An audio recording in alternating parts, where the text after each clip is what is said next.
What's going on, everyone? Jeremy here from the recording. I don't know if you saw this dating show. You probably didn't. But the general premise of it was to embarrass a bunch of men by having them compete for, like a dating show, compete for a date with a, well, biological man. They weren't told that it was a biological man. And that they were supposed to be the butt of the joke. Then, hilariously, the entire thing backfired as they just laughed in the face of this individual, and everybody fell apart. Not long after this, the star of the show, the individual that was catfishing these men, became a part of the percentage, is no longer on this planet. These men sued the show. The whole thing is a spectacular disaster, and I'm 1,000% here for it. I hope you are too. If you are, make sure you leave a like on the video right now. If you haven't yet, please do subscribe or follow down below. I know it can be kind of a pain to create an account and all that kind of stuff that goes with it, but it helps immensely. So the moment Miriam Riviera told contestants that they were a transgender woman, so a biological male, on Sky's cruel reality show, and they went on a rampage.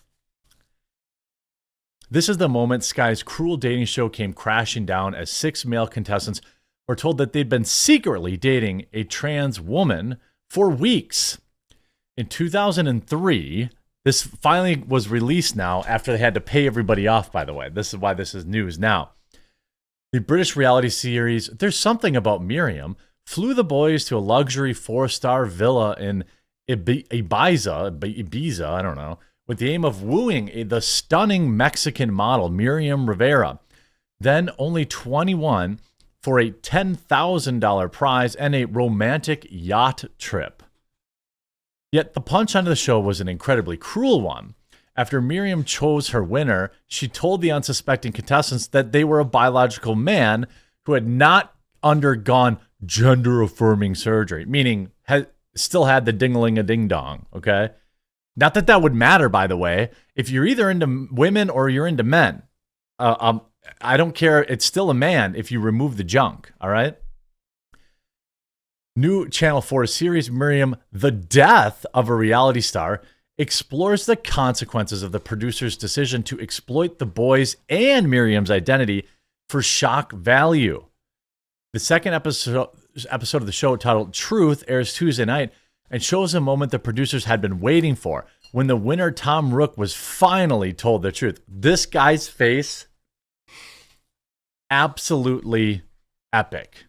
Absolutely epic in every conceivable way. I just, the reaction is as good as it could have been. But the naive producers had underestimated the sheer anger of the boys when they realized they'd been lied to and the emotional damage it would then go on to cause. After choosing Tom, the then 23, as a winner, Miriam told the boys, "I tried to be honest with all as much as I can. Yes, I'm from Mexico. Yeah, but I'm a dude." The words, which friends believe were scripted by the TV show, were initially met with laughter from the 5 boys and pure shock from the winner. In the reality show, described as the most explosive dating experience of a lifetime, Tom had grown close to Miriam and had even been filmed getting intimate and kissing them passionately. This guy's life was destroyed by this. He can't go. All his boys are making fun of him. It was a complete disaster. He was left speechless, but he couldn't contain his shock as his eyebrows raised in disbelief and he began uncomfortably scratching the back of his head. Crew member Leo McCree recalled the documentary. It was so incredibly uncomfortable. It felt like all the air in the room had been sucked out. And Tom, he was gasping and looking around at all the deceit. Although Tom initially said he'd still go on the yacht trip because we're all good friends here, behind-the-scenes interview revealed his true thoughts. Speaking to the camera, he said, "I'm very shocked. I wouldn't want to spend a week on a boat with someone I don't trust and who deceived me. I was being very honest in that house," he said, speaking. And Miriam wasn't. He was lying to everybody, and he doesn't have that right. After the initial shock, the boys grew angry. Former contestant Toby Green recalled the runner-up Scott Gibson went berserk, and soon things began to spiral. out of control. Scott, a martial arts instructor, began to smash up the set and even chase the director around the pool. When psychiatrist Dr. Gareth Smith spoke to the boys to try and calm them down, they chillingly blamed Miriam instead of the production crew. At one point, Dr. Smith even recalled one of them saying, "I'm going to effing end her." I mean, I'm not sure what they thought was going to happen here. Alex, how they thought this was going to go. Because it doesn't even begin. It doesn't even begin to I don't know, explain the deceit. Tom, who was an actor, was worried about how the show would affect his career, reportedly telling Gareth, "I can't be a gay actor." The producers had employed a series of underhanded tactics to deceive the boys, including offering them an indecipherable contract, deliberately avoiding the use of pronouns, and even eliminating contestants if they began to suspect the truth. As a result, the boys were furious. The contestants were flown back to London, where they decided to launch an injunction to stop the show from being aired. The men alleged conspiracy to commit terrible crimes, defamation, breach of contract, and personal injury in the form of psychological and emotional damage. Well, I can't say I disagree with them. They eventually settled for an undisclosed amount. So they sued them and got paid off a bunch of money, and the show aired the following year. The massive scandal reportedly cost Sky TV $750,000, according to the claims in the documentary.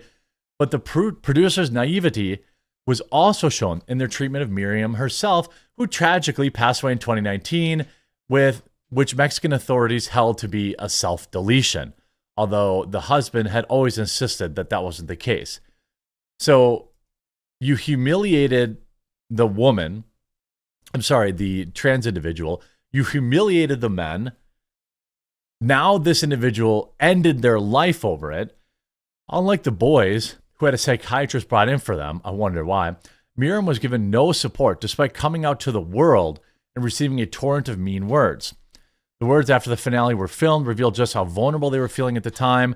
They said, "I went back to the hotel and I was shaking from the experience. I didn't know if they were going to punch me."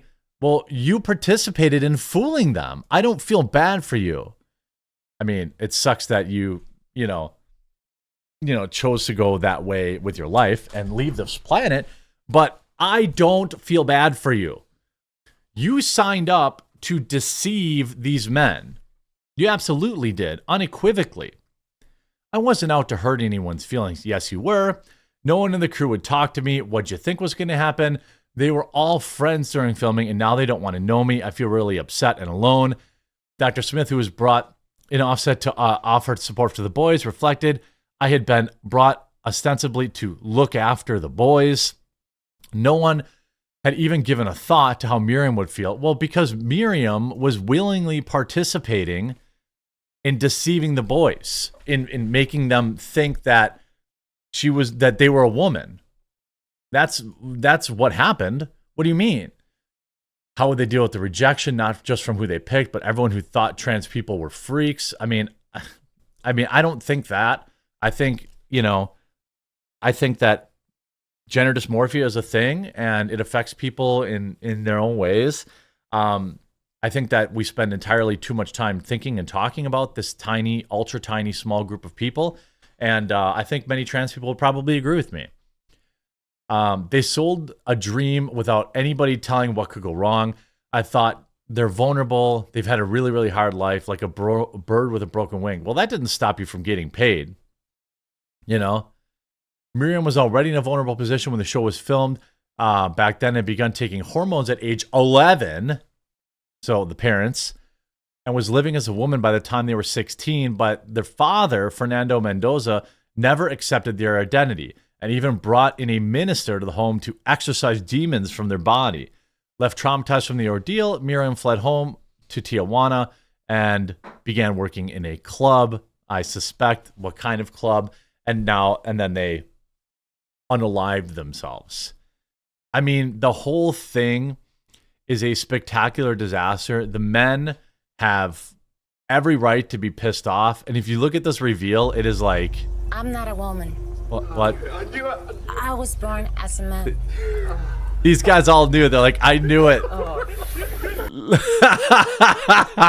I mean, it's, what did they think? What were they thinking? What did they think was going to happen? Like, literally, what did they think was going to happen? That's when I thought, shit.